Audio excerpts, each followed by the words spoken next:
Dano finančno perspektivo tudi treba izvajati. Z moje strani je ključni apel k temu, da se danes aktivno vključimo v to razpravo. Kajti vse prevečkrat leto, dve po tistem, ko je že vse odločeno, začnemo iza šanka ali pa na kakšnih bolj resnih sestankih govoriti, kako je vse narobe dogovorjeno. In drug teden dobimo na mizo te dokumente, ki bodo šli v razpravo po državah, in zato moj poziv vsem, ki ste tu, da se v to razpravo aktivno vključite. Eni smo bolj izpostavljeni, drugi manj, ampak še enkrat sedaj je pravi čas za to.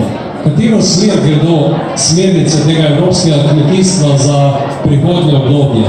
Eno od stvari je zagotovo, kaj narediti za to, da bo na evropskih kmetijah več mladih. Velik, zelo skrb vzbujajoč podatek, da je samo 6% lastnikov kmetij mlajših od 35 let in 55% lastnikov kmetij starejših od 55 let. Zato so to eni ukrepi usmerjeni. Drugi so usmerjeni v določitev tako mladega aktivnega kmeta, s čimer se želi v evropski kmetijski politiki bolj izpostaviti in podpreti družinske kmetije.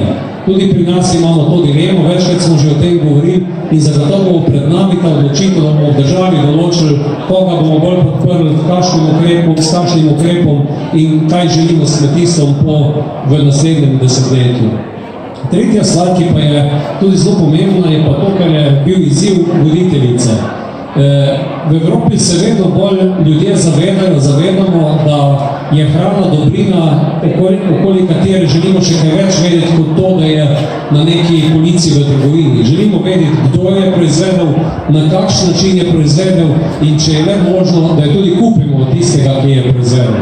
Zato so take seminarske prireditve, kot je današnje, kot na mesto, da se spravite skupaj, tako kot se tu skupaj spravili številni razstavljavci, tisti, ki imate tudi ponudbo, in na nek način to spravimo mogoče tudi s kakšnim pripomočkom še na višji nivo, da bo na manjših kmetijah možen večji dohodek in da bo tudi večja poseljenost podeželja.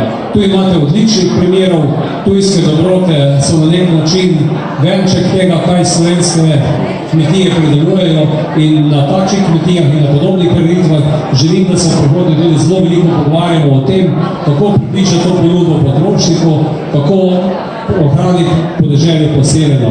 To je tudi to, kar je kolega Breznik omenil v projektu Pametnih vasi, kjer smo postavili Slovenijo na zemljevid držav, kjer je tudi v Bruslju, v kabinetu komisarja Hogana zadolženega za kmetijstvo Slovenija zapisana podežela, ki bi ne bila neka pilotna država, kjer bi pokazala, kaj znamo. Veliko znamo, tako kot znate tu v Lenartu na tem sejmu, in verjamem, da bomo to dokazali tudi na bodočih tradicionalnih sejmih, kajti spoštovani organizator, če ste prišli do številke 8, je to porok, da bo za številke še bistveno večje. Iskrene čestitke, veliko prometa, upam tudi, da bo dež čim prej prenehal, ker vidim, da tudi to na porokah je to za denar pomembno, najbolj še tudi to, kakšno takšno sporočilo. Tako da lep dan, uspeha veliko in pa vsem tisti, ki kmetujemo, tudi dobro leto na konec leta, kajti po dveh malce bolj problematičnih je na vrsto, da pride tudi kakšna boljša.